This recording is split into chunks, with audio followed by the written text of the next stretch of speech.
Well, hey everyone, welcome to Lecture 1A on gas pressure.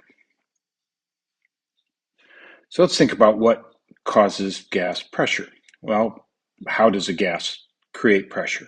Well, pressure is the force that we exert, or that is exerted by the collisions of atoms or molecules with a surface.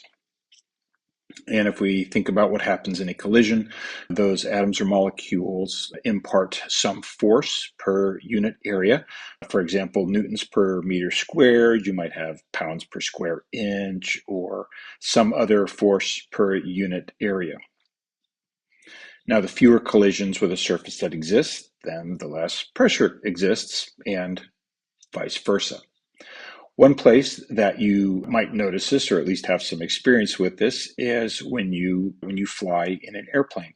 When you are on the ground, the air inside your ear is under normal pressure, and then as the airplane goes up and they start reducing the cabin pressure, then you have a reduced external pressure, and the normal pressure inside your ear starts pushing out against your eardrum against the external pressure, and this is because there's more collisions from the normal pressure on the inside of your eardrum than there is on the outside of your eardrum, and this is why you have to do something to equalize that pressure.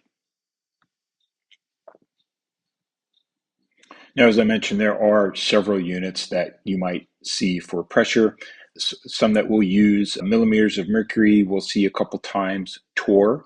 Torr and millimeters of mercury are essentially the same thing. You will see a very common unit, especially in the United States, atmospheres. On some of my slides, that might pop up in some of the images from one of my old textbooks might have atmospheres in it. I'll try to stick with bars, which is more of an SI unit. You also see PSI, pounds per square inch, or you'll see pascals, which is actually the SI unit, newtons per meter squared. And there's others out there, I'm sure, that might be industry specific. So again, our most common units will be bars and torr. And again, torr and millimeters of mercury are equal. They're very close related through values. So 750 millimeters of mercury is equal to 750 torr. That's equal to 1 bar, which is very close in size to 1 atmosphere. 760 millimeters of mercury is 1 atmosphere. So a bar and an atmosphere are actually very close in value. The Pascal, you'll see it in certain places. I find it to be a bit of an unwieldy unit because 1 bar, so that's close to like a single atmosphere of pressure that you would feel every day just walking around outside, is equal to 100,000 pascals, which is a really big number. Now we have 3 main gas laws that we focus on. These are very simple gas laws. We have Boyle's law, Charles' law, and Avogadro's law. So what these laws do is they look at relating the 4 basic properties of a gas to each other. So they look at pressure, which is given P, temperature, T, volume, V, and the number of moles of gas, the amount of gas in moles, which is a lowercase n. So let's look at Boyle's law first. And Boyle's law is based on the fact that gases have a very unique property to the other phases of matter. The primary one is that they compress. Gases compress by decreasing volume. If you've ever tried to compress a solid or even compress a liquid, you really can't do it. Pressure doesn't change the volume of a solid or a liquid except under extremely harsh conditions. Gases, however, you can do it very easily. So what happens with gases, if you decrease the volume, their available space to move decreases, and you end up with more collisions with each other. But more importantly, you get more collisions with the sides of the container. And as we said before, more collisions are going to lead to more pressure, and so you're going to increase the pressure by decreasing the volume. And Robert Boyle noticed that there was a pattern between pressure and volume measurements for a given sample. Not just a pattern, a mathematical pattern, which is always very handy for us because it allows us to make equations. So what Boyle noticed is that as the volume was decreased, the pressure would increase, which we would expect, and vice versa. As volume was increased, the pressure decreased. So we say that pressure and volume have an inverse relationship because as one goes up, the other goes down. Now, mathematically, he could show that as long as the temperature was held constant, the value of the pressure times the value of the volume would equal a constant. So P times V is equal to a constant at a fixed T.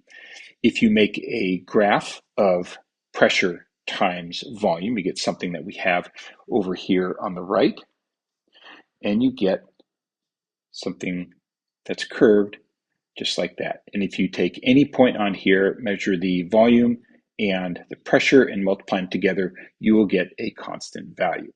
We see that over here where we have 1 liter volume and pressure of 1 atmosphere, so 1 times 1 is 1.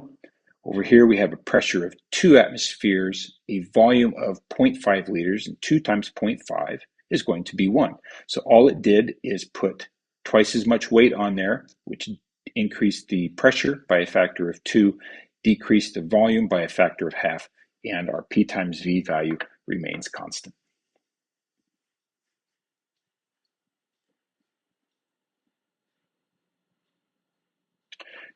So there, again, on the left, we have our P times V curve. Now, we said it was an inverse relationship. And so if we take the inverse of one of those values and plot that rather than its straight value, we can get a linear relationship. What this means is that a plot of 1 over volume on the y-axis and pressure on the x-axis actually gives us a nice linear graph. And so if you have a closed system, in other words, you can have no gas enter or leave, you will have a relationship between your pressure and volumes, between all the pressure and volumes, where the pressure of one system times the volume of another system.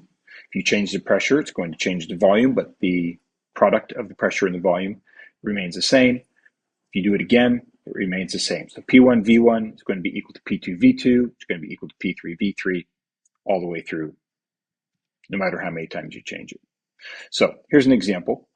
Let's say we have 20 liters of a gas at 1 bar, and we compress it to a volume of 15 liters. So we went from 20 liters to 15 liters. What is the new pressure? Well, we can just use our equation here. P1 V1 is equal to P2 V2. Plug in what we know, solve for what we don't. And so we have 20 liters times 1 bar is equal to 15 liters times P2.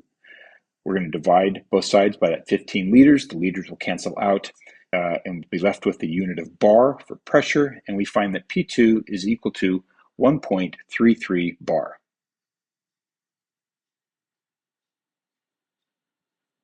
So that was Boyle's law. Let's take a look at Charles' law. Charles' law has a similar set of properties, or finds that a similar set of properties exists between volume and temperature. Now, at a constant pressure, we have to hold some things constant. We also hold the amount of gas constant as well. So at a constant pressure, as the temperature rises, the volume rises, and vice versa. As temperature is decreased, the volume will decrease. If you've ever seen an example of somebody putting a balloon into dry ice or into liquid nitrogen, you've seen this effect. So with Charles' law, however, we saw that you had an inverse relationship between pressure and volume. With Charles' law, you have a direct relationship. So temperature goes up, volume goes up. Temperature goes down, volume goes down. And it's one of the ways that they actually first found a value for absolute zero, because where the volume went to zero, that said where the temperature actually would be equal to zero. And they got reasonably close. So since those things have a direct relationship, we can say that V over T would be equal to a constant, or V over T is equal to K. And in a sealed system where we can change the temperature and the volume can change and keep the pressure the same, we can say that we have V1 over T1 is equal to V2 over T2 is equal to V3 over T3, etc. And that quotient would always be equal to the exact same value for a given system. Now, for these calculations here to work, your temperature must be in Kelvin. Okay, and the reason they have to be in Kelvin is because you don't get a zero temperature for Kelvin. If you were to do Celsius and you had a 0 degree Celsius system, which is not unreasonable, you would be dividing by zero and you'd have a problem. Now we can combine Boyle's law and Charles' law for a closed system. And what we end up with is PV over T is equal to K, or P1 V1 over T1 is equal to P2 V2 over T2. And those are going to be equal to K for a given amount of gas. So these relationships allow us to have the pressure change, volume change, and temperature change. And look at that relationship as long as we keep the amount of gas exactly the same. So let's look at an example here. We have a flexible vessel. It contains 5.41 liters of helium gas at 24 degrees Celsius in 10.15 bar. And we're going to heat up the gas to 35 degrees Celsius. The pressure increases to 10.28 bar. What is the new volume of the gas? Now you can see here that we have two competing effects. We raise the temperature, which should increase the volume, but we also increase the pressure, which should decrease the volume. And so the equation that we're going to use is going to allow us to calculate the new volume of the gas, even with these competing effects, because we know that P1 V1 over T1 is equal to P2 V2 over T2. So we're solving for V2 here because we want the new volume of the gas. So we'll move P2 over because we know it. We'll move T2 over because we know that too. We will rearrange our terms so that the T's are together and the P's are together. So we end up with V2 is equal to V1 times T2 over T1 times P1 over P2. Now we can just plug in our values here and see what happens. There's our equation. Remember we said that the temperatures must be in Kelvin. Okay, if you're given temperatures in Celsius, forgetting to convert them into Kelvin is probably one of the most common mistakes that people make, so make sure you don't do that. So we have 5.41 liters times 35 plus 273 over 24 plus 273 times 10.15. I still have the atmosphere label in there. I apologize for that. Over 10.2 atmospheres. We do that calculation and we end up with a volume of 5.54 liters. So the temperature increase had a little bit bigger of an impact than the pressure increase because our volume went up just a little bit from 5.41 to 5.54.